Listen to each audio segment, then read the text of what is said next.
Gunsmoke. Brought to you by Chesterfield, America's most popular two-way cigarette. What a pair. Chesterfield King Size at the new low price. Chesterfield Regular. Around Dodge City and in the territory on West, there's just one way to handle the killers and the spoilers, and that's with a U.S. Marshal and the smell of Gunsmoke.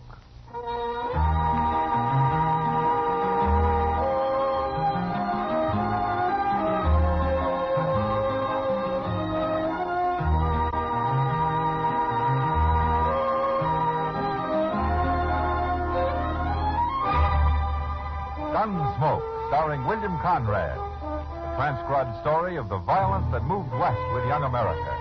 And the story of a man who moved with it. I'm that man, Matt Dillon, United States Marshal. The first man they look for and the last they want to meet. It's a chancy job, and it makes a man watchful. And a little lonely.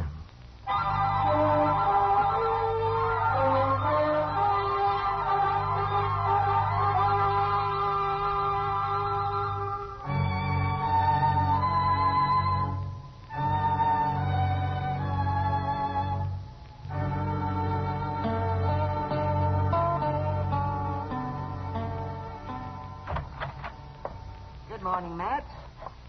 Chester. Hello, Doc. Oh, what are you doing up so early, Doc? Early?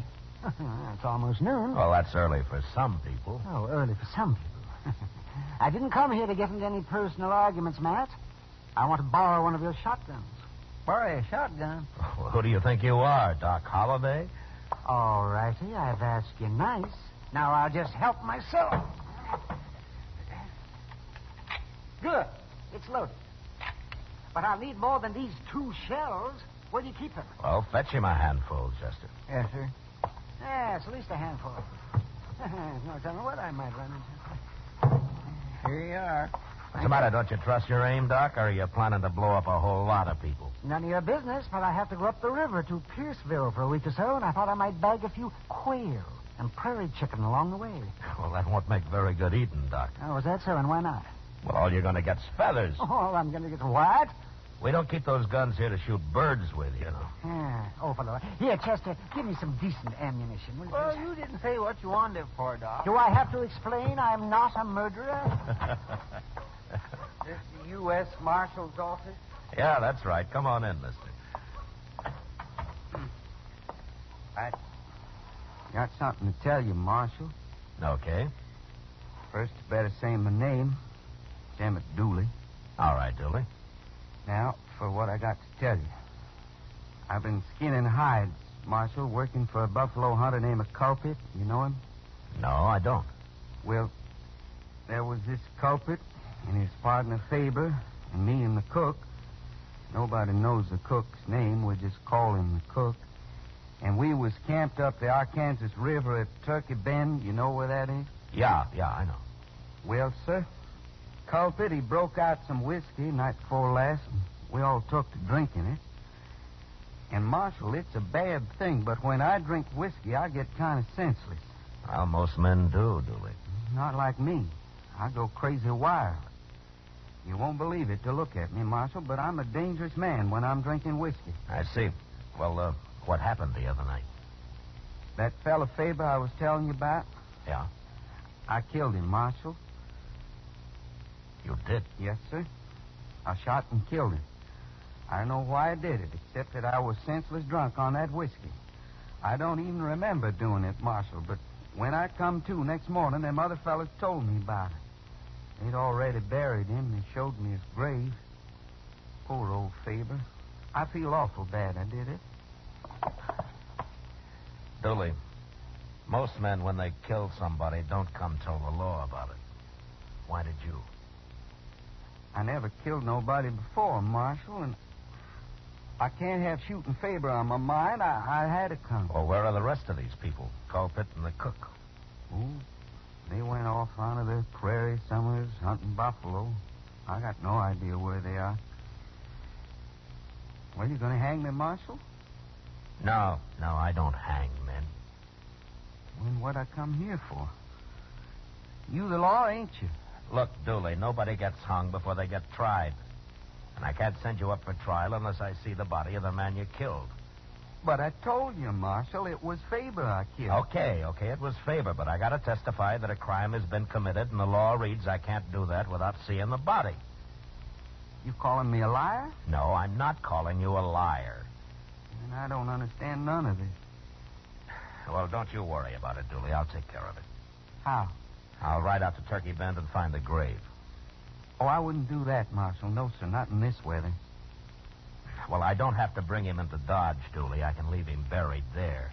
Oh. Oh, well, I'll go with you. No, you won't. It's a bad enough trip as it is. You don't like me because I'm a murderer. I like you fine, Dooley. I mean... Chester, will you lock him up?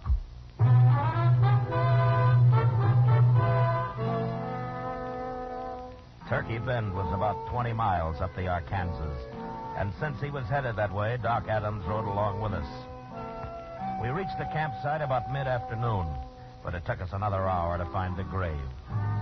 There was no marker on it. And in fact, only the color of the fresh-turned earth made it possible to find it all. Chester and I did the shovel work, and Doc did the examining. What's he taking so long for, Mr. Dillon? Oh, Doc's slow, Chester, but he doesn't miss much. Well, what's there to miss? He's just a shot man. I mean, a Doc shot man.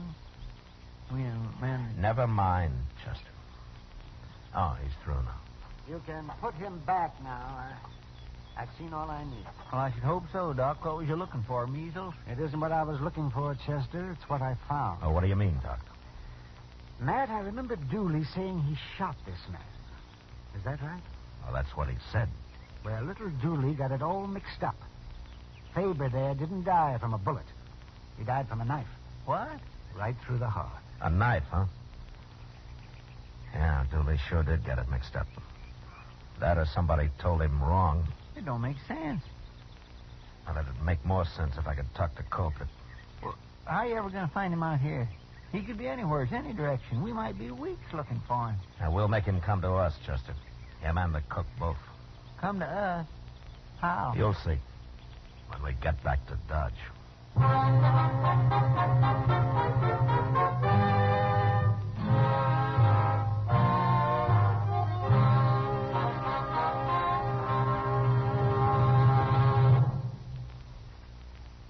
Almost 100 years ago, Charles Kingsley wrote that tobacco is a lone man's companion, a bachelor's friend, a hungry man's food, a sad man's cordial, a wakeful man's sleep, and a chilly man's fire.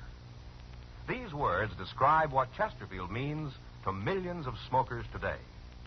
You and I smoke for relaxation, for comfort, for satisfaction. And in the whole wide world, no cigarette satisfies like a Chesterfield. Only Chesterfield has the right combination of the world's best tobaccos. Tobaccos that are highest in quality, low in nicotine. Best for you. Get a carton of Chesterfield today. Chesterfield Regular, Chesterfield King Size. Both at the same price in most places.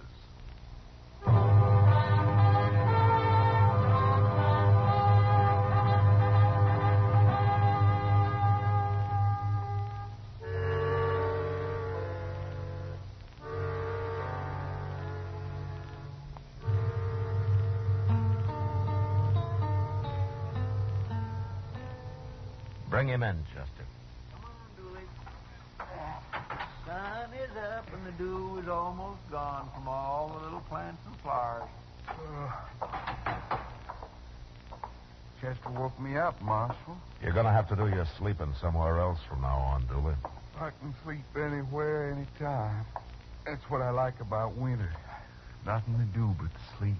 Dooley, I'm turning you loose. What? I don't want you to leave Dodge, but I don't want you in jail either. What's the matter with me being in jail? I shot a man, didn't I? You saw the body, didn't you? You got the evidence? Now, don't you worry about it, Dooley. Just do what I tell you to. I want you to stay in Dodge, but not in jail. What? I got no money. I got nothing to eat. I got no place to sleep. I'm a buffalo skinner. How am I going to get a job in Dodge? Here, Dooley. Here's $10. Now, you can live on that fine. No. Now, go on, take it. Well, okay. But I'm not a man to borrow money. Now, you're doing me a favor. I should have made Culprit pay me off. Like you said, it didn't make sense. Me being in jail, I couldn't spend nothing. They may pay you off yet, Dooley. What? No, never mind. But look, if I catch you drinking that money, I'm going to take it away from you and you'll starve. Oh, I won't be drinking, Marshal. Didn't I tell you how crazy and dangerous I am when I drink whiskey? No, sir, I won't do that. Good. Now, if anybody asks you why you're not in jail, tell them I said I'm waiting for something. Waiting for what? Well, say I didn't tell you. And one other thing. Don't you tell anybody we rode out and found Faber's body. Don't tell anybody at all. Just forget about that. I'm all mixed up, Marshal. Am I still under arrest? No, Dooley. Now, why don't you go on and get out of here? I got work to do, huh? Can I come see you sometime? You and Chester? Sure. Of course you can. But I don't want you hanging around here all day. Okay. I won't. Just once in a while. I wouldn't feel right otherwise, Marshal. Me being a murderer and all. So long. So long, Dooley. Bye, Dooley.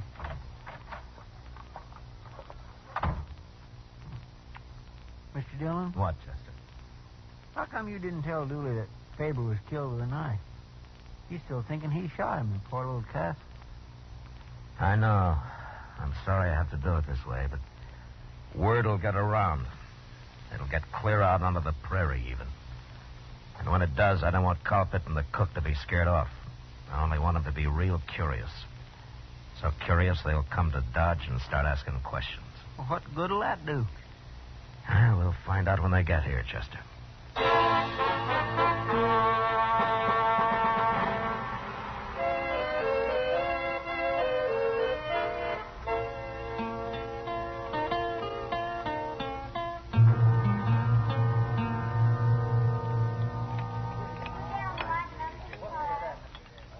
Sugar, Mr. Dillon? No, thanks, Chester. No, sir, I didn't mean to you on some. I meant I wanted some. Oh. Yeah. Thank you. Yeah. Coffee's mighty black tonight. Chester, you know, sugar's not going to change the color of the coffee. No, sir, but it sure sweetens it up. Yeah. Well, look at there. It's Dooley. Huh? Oh, Dooley. Well, sit down. Have a cup of coffee, huh? Well, ain't you going to say hello, Dooley? I can't stand it no more. You gotta help me. Oh, what's the matter, Dooley? What's troubling you? 2 days. I've been out of jail 2 days. I can't go to another one, Marshal. Oh, why? What is it? Well, everybody treats me bad. They won't have nothing to do with me. They say I admit shooting a man, I ought to be in jail. I'm talking about you too, Marshal, for letting me out. People talk whatever I do. Well, I can't face him out no more. And anyways, I did kill him. I ought to be in jail. Well, Marshal, this way I feel like I'd stole a sheep. That's how I feel, just like I'd stole a sheep. I'm sorry, Dooley. You gotta help me. Last night they wouldn't even let me sleep in the room in house. Or the hotel. No place. Seems to me that citizens of Dodge are getting mighty high-minded all of a sudden. But I'll help you, Dooley. Oh. Thanks, Marshal. But not in jail. I can't let you stay there. But there's a shack out back of the jail. It belongs to Doc. He stores some stuff in it. Say, that's a nighty. And I'll give you some blankets, Dooley. We got plenty of them around. Doc might find me shooting you or something. Oh, no, he won't do that. He won't be back for a week or more. Anyway, he'll be glad you're using the place. Well, can I stay in it all day, too? Sure you can. And if you'll show yourself somewhere every now and then, you know? I don't want anybody to think that you've left Dodge. I gotta eat. Will that do it? Fine. Okay. But, Marshal, I'd sure like to know what a man has to do to get jailed in Dodge City, Kansas.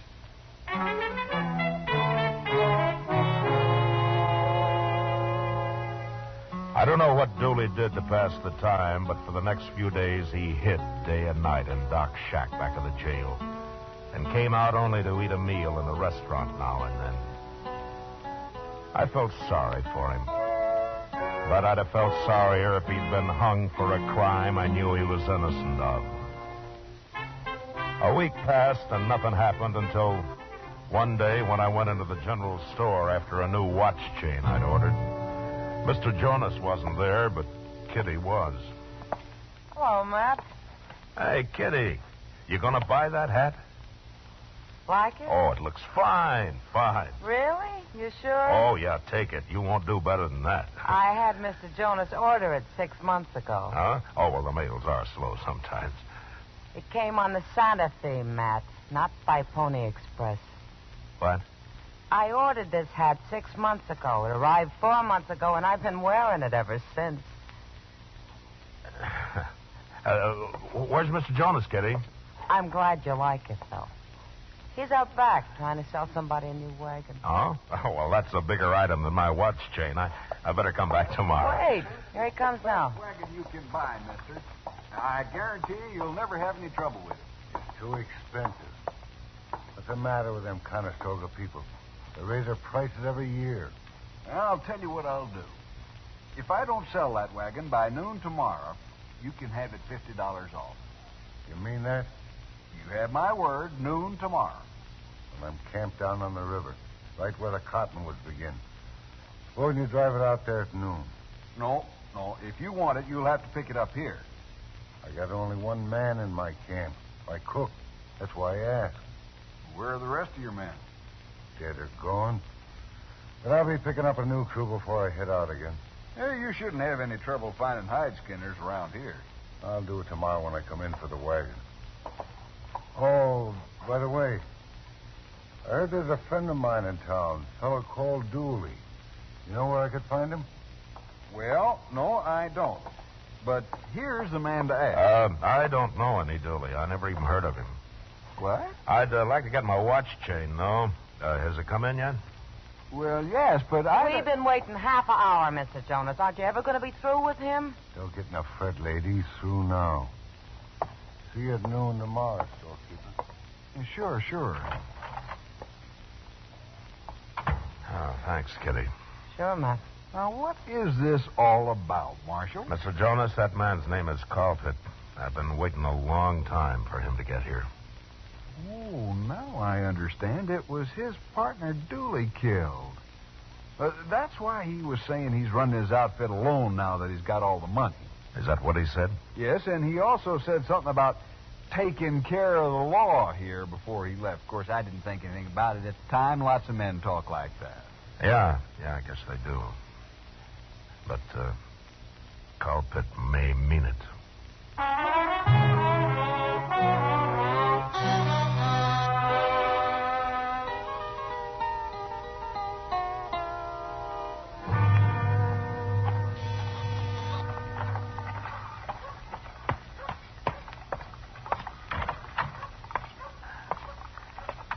Oh, hello, Doc. When'd you get back? Oh, a couple of hours ago, Matt.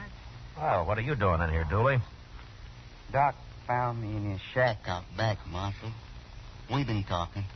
Talking? Well, Matt, I just got back. I didn't know what was going on here. Doc told me about Faber. He says he was killed with a knife. He says I didn't shoot him. Oh, I'm sorry, Matt. I guess you didn't want him to know. Oh, it's all right, Doc. It doesn't matter now. Is that true, Marshal? I didn't kill Faber? Yeah, it's true, Dooley. Colpitt killed him. Pretty mean of him. Tell me to go get hung for it. Pretty doggone mean. Well, it's all over now, Dooley. I'll take care of Colpitt. How? You just go on saying I done it. Look, I want you to leave Dodge. Go someplace where Colpitt can't find you. Then I'm going down to his camp while he's in town tomorrow and arrest the cook. Well, the cook, you said Culpet done it. Well, he did, but I'm going to throw the cook in jail and then take Culpet. When I tell him the cook has told me the whole story, I think I can break Culpet down and he'll confess. That Culpet don't care about nothing. Tell me I done it. Marshal, I wish I'd never gone to work for that man. You'd have been better off if you hadn't, Dooley. But you're out of trouble now. Unless Culpet finds you. So you get out of Dodge as fast as you can, huh? I'll get Chester to find you a horse of some kind. He's a wicked man, Culpet is. A wicked, wicked man. Sure. Well, now you get going, Dooley, huh? And, good luck to you. Thank you, Marshal. You've been as good as you could be to me, I guess. Yeah. Sometime, if I'm Dodge again, I'll come see you, maybe. Sure. Anytime, Dooley. I'll be glad to see you. Well, so long. So long, Marshal.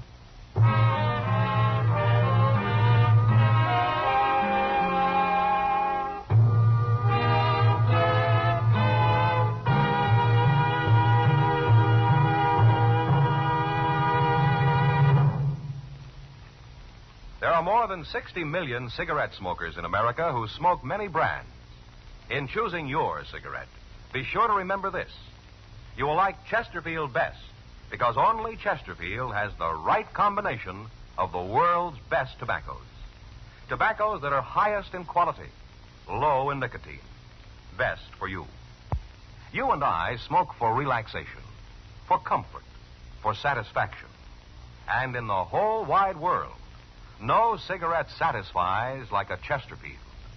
You smoke with the greatest possible pleasure when your cigarette is Chesterfield, the right combination of the world's best tobaccos. Yes, these 6 words, highest in quality, low in nicotine, mean Chesterfield is best for you. Buy 'em king size. Get a carton of Chesterfield today. Chesterfield regular, Chesterfield king size. Both at the same price in most places.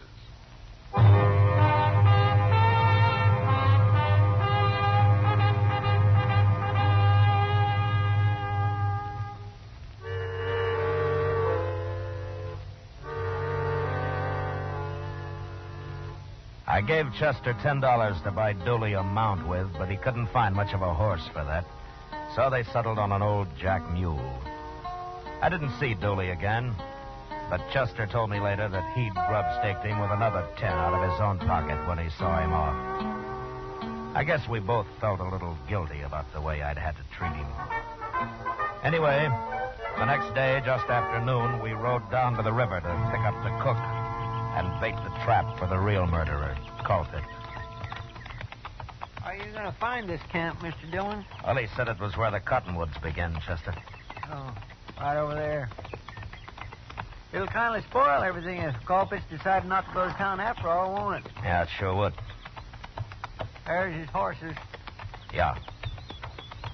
Ain't no smoke, Cole. That cook ain't cooking nothing. With Culpet in town, he's probably asleep, Chester. Hey, he's shooting at us. Yeah. There's a hole up ahead, Chester. Right for it.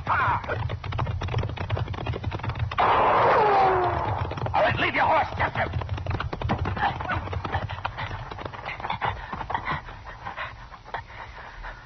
I told you Culpet didn't go in town, Mr. Dill. Culpet's a buffalo hunter, Chester. He couldn't miss at that range with his eyes closed. That's the cook. Oh, what's the cook shooting at us for? Well, I'll ask him. What's the matter with you? You drunk? I'm drunk. I'm crazy wild drunk. It's Dooley. Dooley, stop it. It's Marshal Dillon and Chester. I know who it is. Want to kill you, too. Kill us, too? I don't kill Culpet and the cook with a sharp rifle, and I'm going to kill you. Culpet was lying about me killing Faber. I never killed nobody in my life before, but I'm starting now. Oh, it's that $10 I give him. He must have gone and drunk it up. Yeah.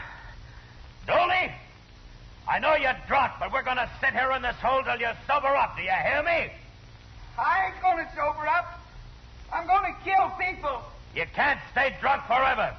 We'll wait you out. Come on out of there. Come on out, I tell you.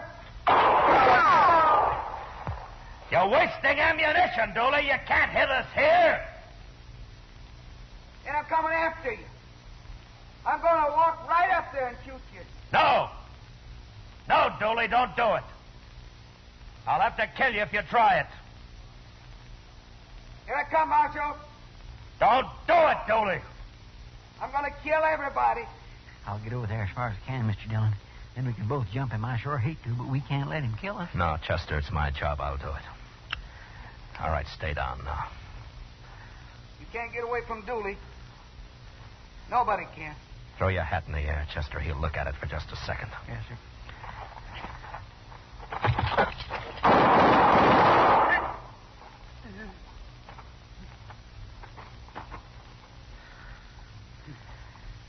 Oh, that's it, Chester. Come on.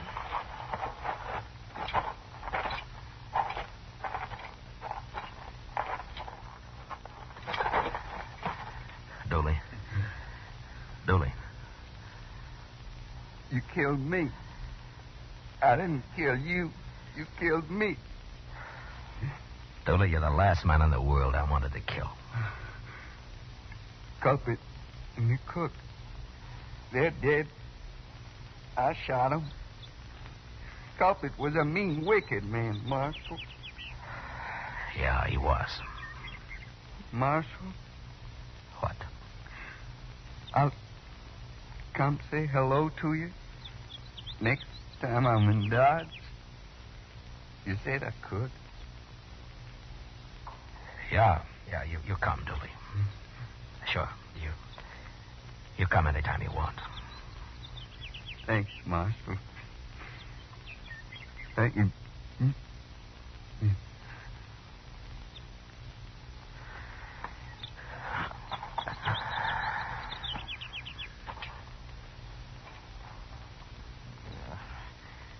Oh, Mr. Dillon, that's terrible. But you must feel even worse than I do. Oh, I mean... Well... Never mind the talk, Chester.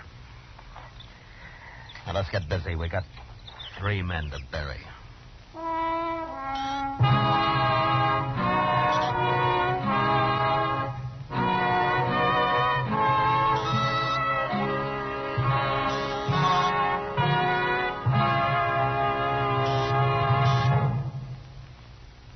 Like 'em filtered? Like 'em king size? Then for you, this is it.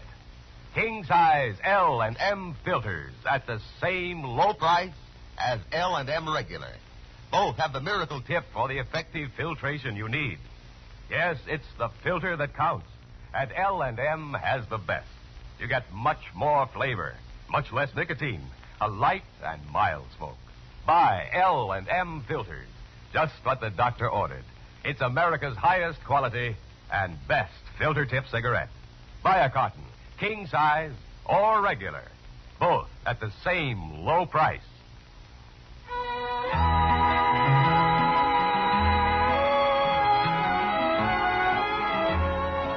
Gunsmoke, produced and directed by Norman Macdonnell, stars William Conrad as Matt Dillon, U.S. Marshal.